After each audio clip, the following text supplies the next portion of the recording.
금강경 제22강입니다. 전 시간에는 제6 정신희우분을 설명하다가 중간에 그쳤죠. 이번 시간에는 그 나머지에 대해서 살펴볼까 합니다.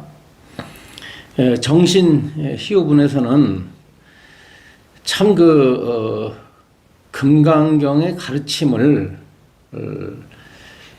받아들이기가 힘들다라는 뜻이에요. 그것은 주로 누구에게 해당하는 가르침일까? 바로 소승의 가르침을 따르는, 또 소승의 가르침을 궁극적 목표로 삼고 있는 그런 수행자들에게 하는 말입니다. 소승의 수행자들에게 부처님께서 이제 일단 이 몸을 보았다, 이 부처인 내 몸을 봤다고 그래서 나를 봤다고는 할 수 없다. 그러니까 부처님은 이 거룩한 형상에 있지 않다. 거룩한 몸매에 있지 않다라고 하는 거죠. 그러니까 겉으로 이렇게 바라보이는 시각적으로 이렇게 인식되어지는 부처님은 진실이 아니다. 그래서 형상을 뛰어넘어서 진실한 부처를 보아야 된다라고 하는 것을 이제 부처님께서 강조하시니까 이 소승의 성자들은 그를 받아들이기가 힘들었던 거죠. 왜 그러냐면 여태까지는 함께 이 눈앞에서 늘 함께 생활하시는, 또 나에게 참 비길 데 없는 가르침을 주시는 바로 이 석가모니 부처님을 이렇게 부처님이라고 생각을 했는데, 부처님께서 이 너희들이 바라보고 있는 이 부처는 진실한 부처가 아니다라고 하니까 그것을 어떻게 받아들이겠어요? 그러면서 이 육신은 허망한 것이다. 이것은 진실한 몸이 아니다. 이렇게 이제 하니까, 그렇다고 한다면 과연 어떤 것이 진실한 부처님의 모습이냐 했더니, 부처님께서 모든 상이, 이 열의 몸매까지, 열의 그 거룩한 상호를 합쳐서 모든 이 상들이, 그게 이제 우리가 접하고 있는 모든 것들, 혹은 우리가 떠올리고 있는 마음속의 모든 생각들 다 포함을 해서 이런 것들은 다 진실치 않다, 헛되고 망령되다는 사실을 바로 보면 그렇습니다. 그래서 약견재상비상하면 그랬죠. 그죠? 약견재상비상하면, 만약 상을 보되 그 상이 진실이 아닌 줄을 보면, 이런 뜻이에요. 약견재상비상. 그러니까 범소유상은 개시허망하니 약견재상비상한다면 즉견열애할 것이다 그랬죠. 금강경 5분의 사국의 형식으로 이렇게 설해져 있는 바로 그 가르침입니다. 그래서 범소유상이 개시허망이니까 바로 상을 보더라도 그 상이 진실이 아닌 줄 알면 곧 부처님을 보는 것이다. 이제 모든 상에 집착하지 마라. 모든 상을 진실이라고 여기지 마라라는 거죠. 이게 참 이 금강경 나아가서 모든 가르침, 부처님의 가르침이 다 공통적으로 다 이게 통용되는 그런 법문이라고 할 수가 있습니다. 모든 것들은 진실이 아니다. 모든 것들이 진실이 아닌 줄 알면 그 사람은 부처를 보게 된다라고 하는 것입니다. 이것을 우리가 받아들이기가 대단히 힘든 거예요. 왜냐하면 우리들은 모든 걸 다 실제 한다고 생각하거든요. 진짜로 생각하거든. 내가 보고 있는 이 모든 것들, 그리고 내 육신, 내 생각, 내 판단, 내 감정이 다 이것이 실제라고 고집을 해요. 진짜라고 고집을 합니다. 그런데 이것은 깊이 지혜의 눈으로 살펴본다면, 또 부처님의 깨달으신 안목에서 살펴본다고 한다면은 이것은 다 거짓된 것이다 라고 하는 거예요. 그러니까 모든 게 다 존재하긴 존재하는 것처럼 보이지만, 진실인 것처럼 보이지만 그 속성은 허구다라는 겁니다. 허구. 야, 모든 건 허구니까 아직 그 자포자기하고 살자 그런 뜻은 아닙니다. 오히려 모든 것이 허구니까 그 허구 속에 속지 않고 살기 위해서 우리가 이 법문을 들어야 되고, 또 그렇게 수행을 해야 되고, 그렇게 세상을 보호해야 된다는 것입니다. 우리가 살아있기 때문에, 생명을 우리가 받았기 때문에 충실히 살아야 돼요. 또 행복하게 살아야 됩니다. 일부러 아무리 모든 것이 진실이 아니라 할지라도 고통스럽게 살 필요가 없잖아요. 진실이 아니라 할지라도 우리가 고통이라고 하는 것은 자기 자신이 느끼는 것이고 삶의 실존이에요.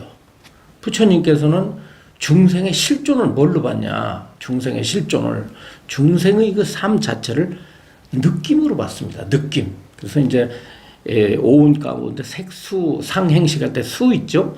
그게 느낌입니다. 그리고 중생은 느낌을 쫓아다니는 존재예요. 항상 느낌을 쫓아다녀요. 그렇죠, 여러분들? 이 말씀, 부처님의 말씀을 우리가 거부할 수 있습니까? 우리가 왜 좋은 거 보려고 그러고, 좋은 음식 먹으려고 그러고, 좋은 냄새 맡으려고 그러고, 좋은 사람하고 친하려고 그러고, 좋은 환경 속에서 살려고 그래요? 느낌이 좋기 때문에, 그런 느낌을 내가 누려야만이 행복하기 때문입니다. 즐거운 느낌을 통해서 우리는 행복하기 때문에. 그러니 괴로운 느낌을 좋아하는 사람은 아무것도 없어요. 행복한 느낌을 우리가, 부처님도 그것을 거부하지는 않으셨습니다. 그렇게 살아야 된다고 가르치셨어요. 행복한 느낌으로 살아야죠. 그것을 우리가 수용하면서도 그 본질을 깨달으라는 겁니다. 그 본질은 어떠냐면, 서로 그 행복이라 할지라도 그 속에 진실한 것은 아니다라고 하는 겁니다. 그래서 중생들이 바라보고 느끼고 영위하는 모든 것들은 그 본질이 어떻습니까? 헛되고 망령되다는 겁니다. 그렇기 때문에 그것을 깨닫게 되면 열애를 본다. 열애를 보면 우리가 어떻게 돼요? 열애를 보면은 저는 부처님은 어떤 분인가라고 묻는다면, 저는 어떤 분이냐고 그냥 말씀드리고 싶으냐면, 모든 것에 대해서 걸림이 없는 분이다. 자유로운 분이다라는 겁니다. 자유로워요. 왜 자유롭습니까? 모든 것이 진실이 아니라고 그렇게 철저하게 깨달았기 때문에 거기에 대해서 얽매임이 없어요. 그것을 붙들려고 하지 않아요. 그것에 어떻습니까? 빠지거나 얽매이질 않습니다. 그러니 어때요?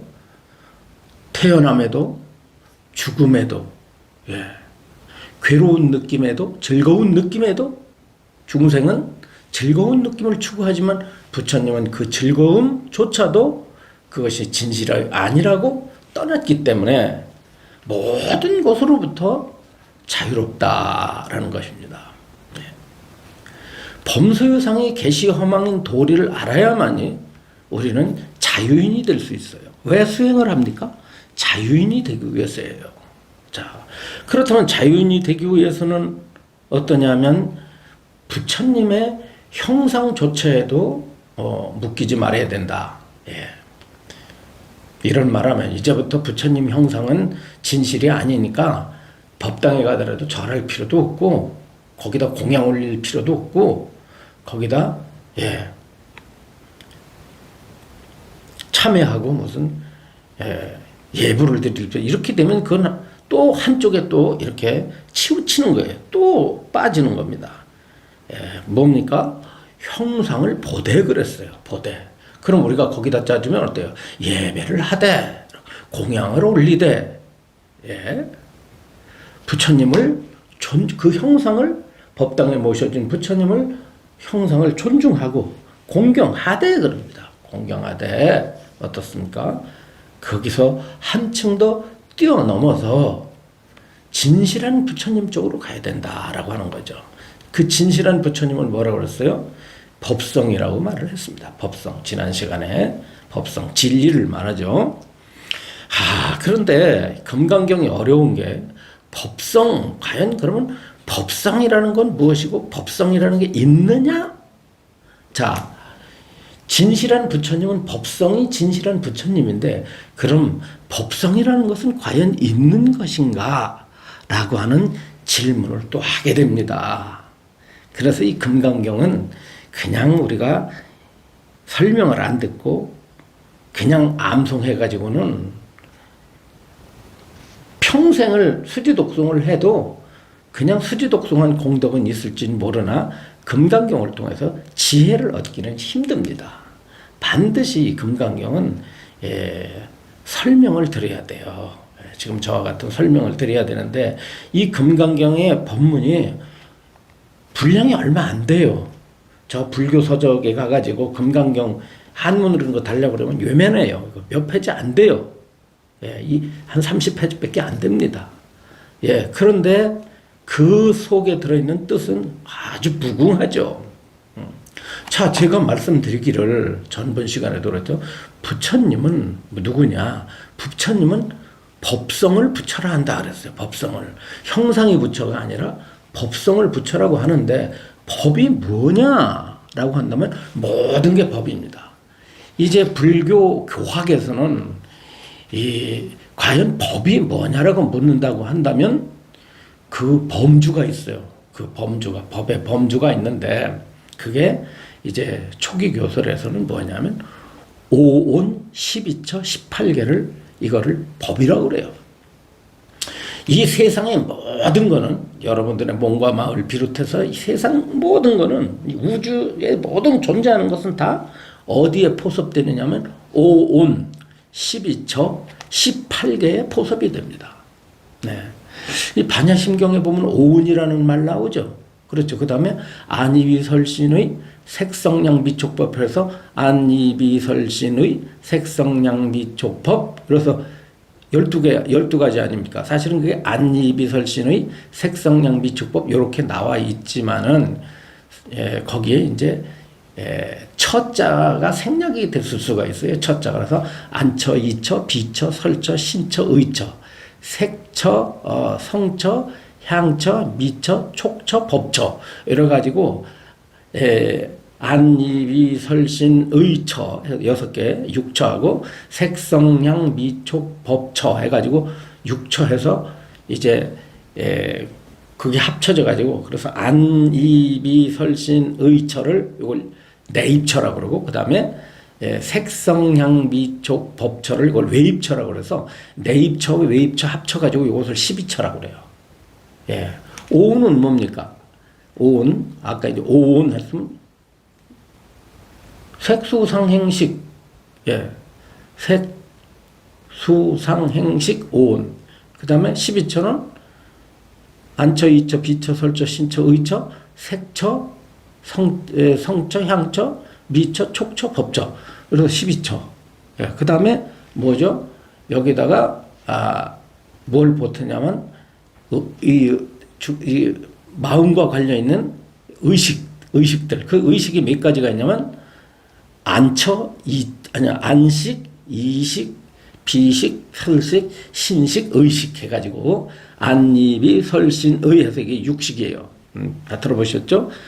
안이비 설신의 이걸 육식이라고 그러는데 그러면 앞에 있는 12처에다가 지금 6개 육식을 갖다 더하면 뭐가 돼요? 이것이 18가지가 되는데 이 18가지를 18개라고 말합니다. 제가 여러분들께 이 금강경 강의하기 전에 이런 말 했어요. 금강경을 들으려면 초기 경전이 뭐죠? 니까야의 공부를 하고 난 사람이 사실은 이 금강경을 공부해야 된다고 그랬죠. 다시 말하면 초기 경전 초기 경전을 대승경전에서는 소승경전이라고 그래요. 그러니까 소승의 가르침에 그 숙달된 사람들이 그 가르침 용어, 특히 그 용어를 잘 이해하는 사람들에게 이 금강경을 설하게 돼 있어요. 그러니까 여러분들에게 제가 이제 여러분들이 이 경전 공부를 그동안 쭉 해와가지고, 예, 뭐 용어들에 대해서 숙달했다고 한다면, 용어들에 대해서 충분히 공부를 했다고 한다면 이런 설명 새삼스럽게 할 필요가 없습니다. 뭐 오운, 12처, 18개 요거를 뭐라고 그런다? 이걸 법이라고 그래요. 예. 요걸 갖다 법 그럽니다. 그 모든 것이 다 법 아님이 없는데, 전번에 말씀드렸죠. 여기는 컵도 법이고, 여기는 마이크도 법이고, 여기 있는 책상도 법이고, 먼지도 법이고, 꽃도 법이고, 여러분 몸과 마음도 다 법인데, 그 법을 세 가지로 부처님께서 분류하셨어요. 그게 뭐요? 오온, 12처, 18개 그랬습니다. 요거. 그래서 요거를 갖다 앞에 자를 줄여가지고, 온 그러면, 오온을 그냥 온 그러고, 예, 12처를 처 그러고, 예, 그 다음에 18개를 개 그래가지고, 온처개 요거를 뭐라고 그러냐면 삼과 분류라고 그래요. 삼과 분류. 법을 세 가지 과목으로 분류했다. 예.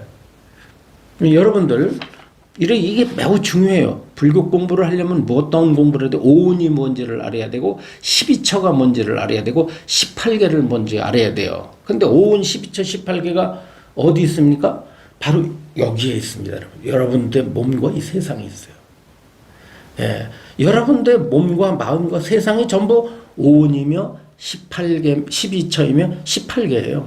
그 오운과 12처와 18개가 다른 게 아니고요. 오운이 12처이고 18개이며, 예.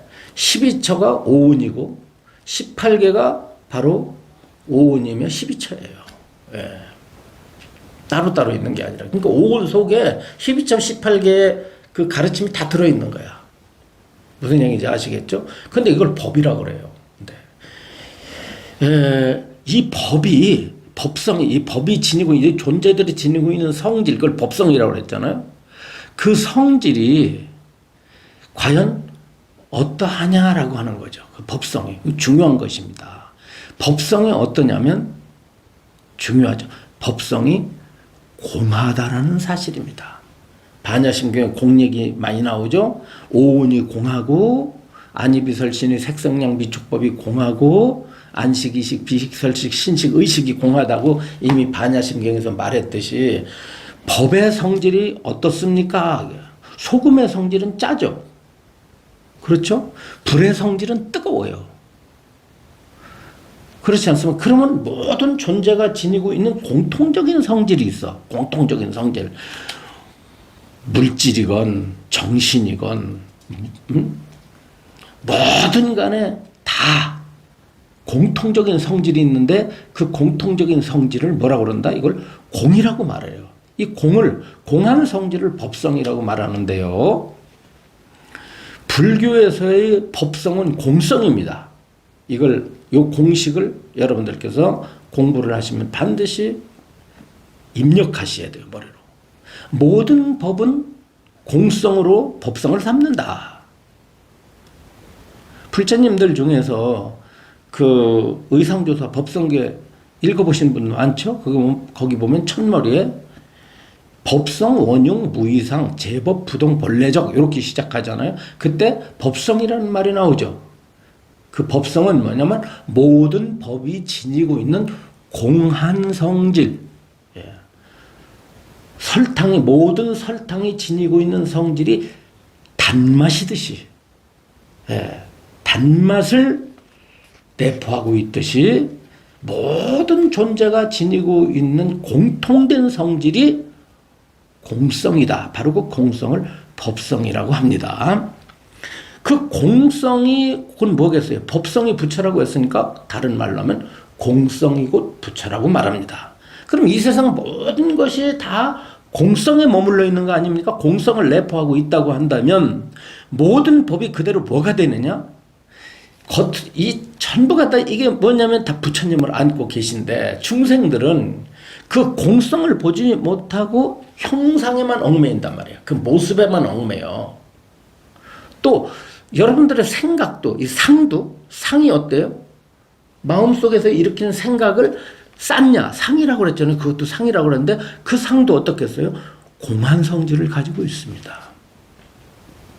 마음도 공한 거예요. 따지고 느낌도 공한 거고요.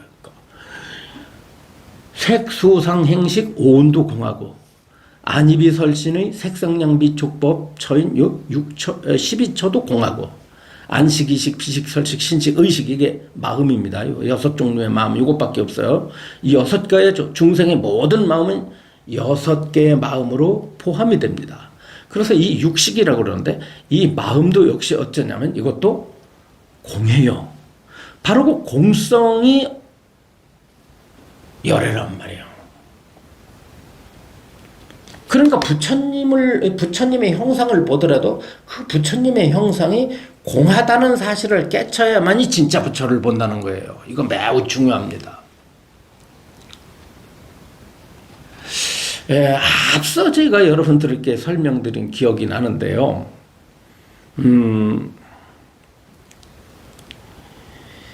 왜 수보리 존자가 여기 금강경에서 지금 문답을 하고 있는 수보리 존자가 부처님께서 어머니를 위해서 돌아가시는 어머니가 어디서 태어나셨다고 합니까? 하늘 세계 가운데 도리천에 태어나셨는데 부처님께서 어머님의 은혜를 갚기 위해서 석 달 동안 도리천에서 설법을 하시고 내려오셨죠. 그때 이제 하늘에 있는 제석천신이 부처님께 황금 사다리를 땅에다 내려가지고 부처님이 그 황금 사다리를 타고 지상에 다시 내려오셨는데 그때 부처님의 많은 제자들이 앞다퉈서 부처님께 예배를 했는데 막상 이 수보리 존자는 부처님을 맞이하지도 않고 가서 예배를 올리지 않았습니다. 석 달 만에 다녀오신 석 달 동안 천상에 다녀오신 부처님을 향해서 예배를 드리지 않았죠. 그래서 연화색 비군이라고 하는 수행자가 부처님께 가서 맨 처음 온 인사를 올리면서 예를 올리면서 제가 맨 처음 부처님께 예를 올립니다라고 이제 부처님께 말씀드렸더니 연화색 비군이요 그대가 나에게 맨 먼저 예배를 올린 것이 아니라 수보리가 맨 먼저 예배를 올렸느니라 그랬단 말이에요. 그러니까 다른 비구들이 다른 수행자들이 아니 수보리는 지금 자기 방 안에서 뭐 바느질인가 뭘 한다고 뭐 옷 꼬맨다고 부처님이 도착하셨다고 해도 문도 안 열어보는데 뭐 어떻게 맨 먼저 예배를 할 수 있겠는가라고 그렇게 이제 의아해했죠. 그러면서 어떤 수행자들은 수보리 존자가 오만하다 이렇게 비난을 했는데 부처님께서 수보리는 열애에게 그렇게 예를 다하지 않는 것으로서 예를 다하였다 그랬습니다. 참 희한한 가르침이죠. 수보리는 열애에게 예를 갖추지 않은 것으로서 예를 다하였다 그랬습니다. 그게 방금 제가 드린 그 설명 속에 아마 그 이치가 들어있을 거라고 생각을 해요. 그래서 중요한 건 바로 이 공성을 깨닫는 것입니다. 이 대승의 가르침은 이 공성이 핵심이에요. 뭘 깨닫습니까? 공성을 깨닫는 것이 부처를 깨닫는 거예요. 그래서 부처님을 본다는 것은 공을 보는 거예요. 공을 철견하는 것입니다. 반야심경에 바로 관자재 보살이 오온이 공한 것을 비추어 보았다 그러고 나서 뒤에 쭉 설명 나오잖아요. 색수상 행식이 뭐 안이비설신의 색상량비 촉법 안식이식 비식설식 신식의식 뭐 그다음에 뭐 무무명 영무무명 내지모노사 뭐 이런 게 계속 나오잖아요. 무고진멸도 이러잖아요. 그게 다 그 무자가 공이라고 이렇게 바꿔서 써도 오히려 그것이 더 확실하다고 봐요. 그때 무는 아주 없다는 뜻이 아니라 공하다는 뜻이거든요. 그러니까 무안이비설신이가 아니라 공안이비설신이에요. 공색상량 비촉법. 무안개 내지가 아니라 공안개 내지 무의식계.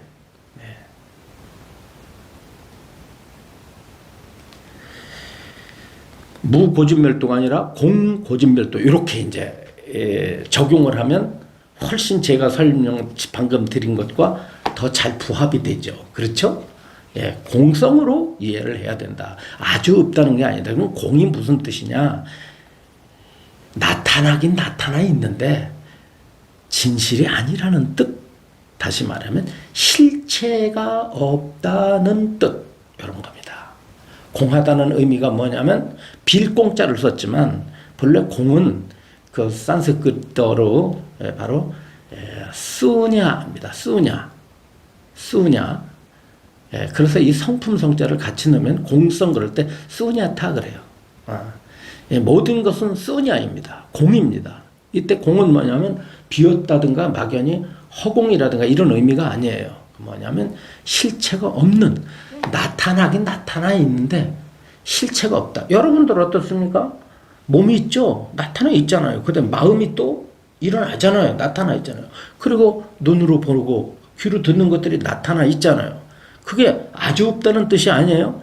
그렇게 나타나 있지만 그것이 실체가 없는 것이다. 진실이 없는 것이다. 라고 하는 겁니다. 이 설명은 이제 끝없는 설명이 필요로 해요. 이거를 이해하지 못하면 다음 구절들을 이해를 할 수가 없습니다. 예. 그렇다고 한다면 지금 이 바른 신심을 지니기 어렵다 정신희유분에서 곧바로 이제 어떤 용어가 나오느냐면요. 예. 왜냐하면 이 모든 중생들에게는 아상, 인상, 중생상, 수자상이 없으며, 그렇죠? 아상, 나라는 상이 없고, 나라는 생각이 없고, 인상, 남이라는 생각이 없고, 중생상, 생명의 말하자면 실체가 없고 중생상 생명이 실제한다는 어떤 생명을 우리들의 오은 속에 영원히 죽지 않는 어떤 실상이 있으니 말하자면 그것이 어떤 참생명, 흔히 말하는 진실한 생명이 따로 있을 거다라고 하는 그런 착각, 이것이 중생상이죠. 또는 뭐겠어요? 부처임을 모르는 거, 이게 중생상이에요. 이 중생상을 버리기가 힘들어요. 중생상을 버리는 게 힘든 건 뭐냐면 이 목숨을 집착하기 때문에 자꾸 어떤 내가 죽고 나서도 영원히 존재하는 뭐가 있을 거다. 참생명이 있을 거다. 이 몸과 마음은 가짜지만 참생명이 있을 거다라고 한다든가. 이제 한편으로 또 어떤 의미냐면 이 중생이라고 하는 것도 어떻겠어요? 중생이라고 하는 것도 다 공자를 붙이면은 어떨까? 나도 공하고 남도 공하고 중생도 공하고 어떻겠어요? 이 목숨도 공한 거예요. 수자도 공하, 영혼, 그러니까 이게 다 공한 거야, 다. 그래서 아도 공하고 인도 공하고 중생도 공하고 수자도 공한 거야, 다.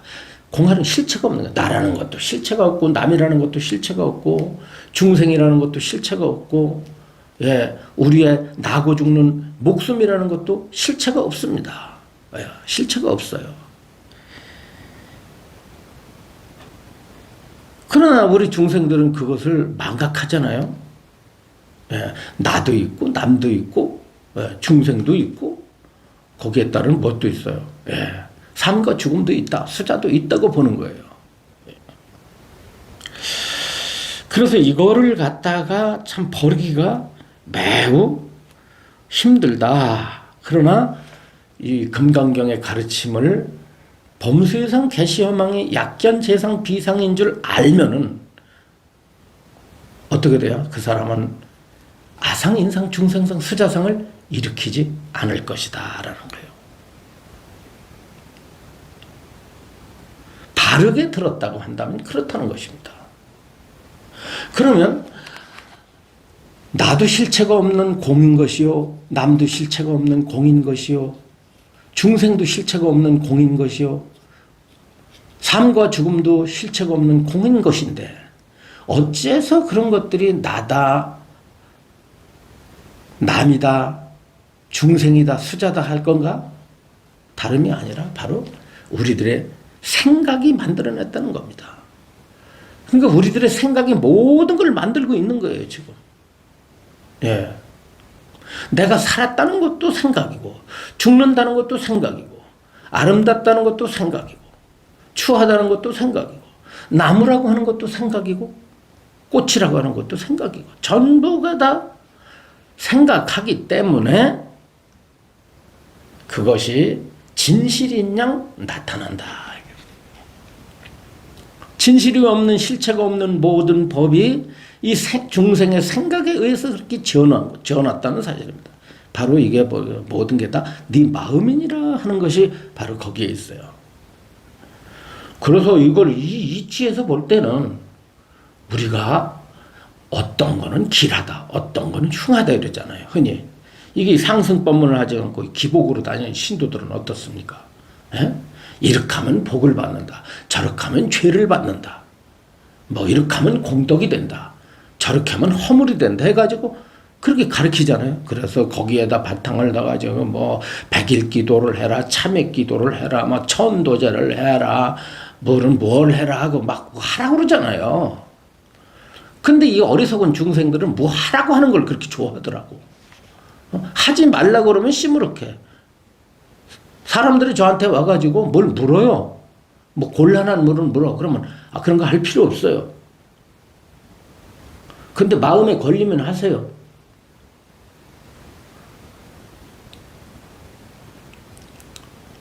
그런데 뭘 요구하는 겁니까? 그래도 스님은 나보다 좀 지혜롭기 때문에 내 사는 거를 갖다가 스님은 좀 이렇게 쳐다보면은 좀 알 거 아닌가? 더 잘 알 거 아닌가? 그러니까 좀 거기에 대한 방편 같은 거, 거기에 대한 어떤 그런 해법 같은 거를 좀 일러주실 수 있겠지. 그래요. 그럼 제가 법문을 하면은 별로 흥미가 없어요. 이런 법문을 하면 흥미가 없어. 모든 게 다 일으킨 생각이니, 예? 불자님께서 일으킨 생각이니 그런 생각하지 마시고 그러면 못 알아듣든지 아니면 시큰둥하게 생각해요. 그럼 어떻게 했어요? 그렇습니까? 좀 기도를 좀 하셔야 되겠습니다. 그래서 어떤 방법을 쓰죠. 이게 이제 참 이런 걸 해야 절이 운영되는 건 사실이야. 근데 그거는 정법은 아니야. 방편법이지. 예, 그러니까 우는 애 달래기 위해서 사탕 주는 거예요. 몸이 아픈 애기한테 쓴 약을 주면서 이게 사탕이라고 하는 거랑 마찬가지야 이게. 그래서 이 금강경에서는 모든 게 뭐다? 모든 게 쌌냐다. 쌌냐 뭐야? 쌌냐? 생각이다 이 말이야. 모든 게 네 생각이다. 그래서 이 생각이 끊어진 사람은 어때요? 이 생각이 끊어진 사람, 이 생각이 끊어진 그 상을 넘어선 사람은 그런 기륭화복에 치우치지 않습니다. 그런 말을 듣지도 않고, 예.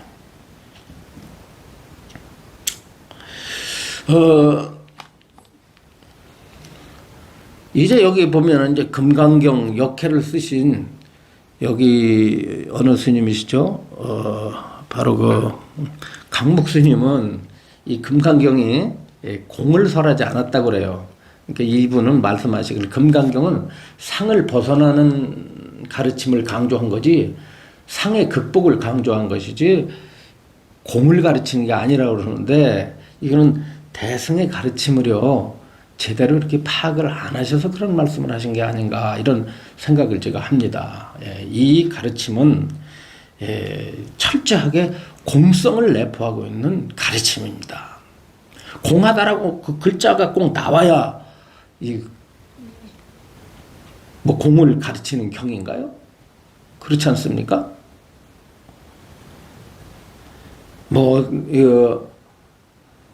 사랑하는 두 사람이 대화를 나눌 때 내가 너를 사랑한다 그래야 꼭 그것이 그 사랑을 표현하는 건가요? 그 말을 하지 않더라도 다른 말이나 다른 행동으로 사랑을 얼마든지 나타낼 수도 있는 거고, 그렇죠? 사랑을 표현할 수도 있는 거 아니겠어요? 또 어떻습니까? 이미 초기 불교의 성자인, 소승의 성자인 해공제일 수보리존자가 부처님과 문답한 것 자체도 이미 어떻습니까? 대승의 공을 설파하기 위함을 상징적으로 나타내고 있는 것입니다. 이 점은 참 그냥 지나쳐서는 안 되는 부분입니다. 이 금강경이 바로 공성의 바탕을 두고 설해져 있는데, 대성의 모든 가르침은, 이 경전뿐만 아니라 모든 대성의 가르침은 공성을 바탕으로 해서 설법이 진행되고 있다는 사실입니다. 그러니까 공이라는 말을 안 했다고 해서 공이 안 흐르는 게 아니에요. 그 바닥에 이미 깔고 있는 거예요. 대승경전은 공사상을 빼버리면 성립이 되질 않는다. 더구나 금강경은 공과 밀접한, 뗄래야 뗄 수 없는 반야부 속의 경전입니다. 그렇습니다. 그래서 오늘 여러분들께 강조하고 싶은 것은 바로 이 법성은 공성이다라고 하는 것, 이것을 제가 다시 한번 강조하면서 이제 다음 시간에 용어가 하나가 나타납니다. 이게 뭐냐? 법상과 비법상이에요. 법상, 비법상. 참, 아상, 인상, 중생상, 수자상, 법상, 비법상. 이렇게 나옵니다. 자, 여러분들께서 다음 시간을 기대하면서 오늘 이만 하겠습니다.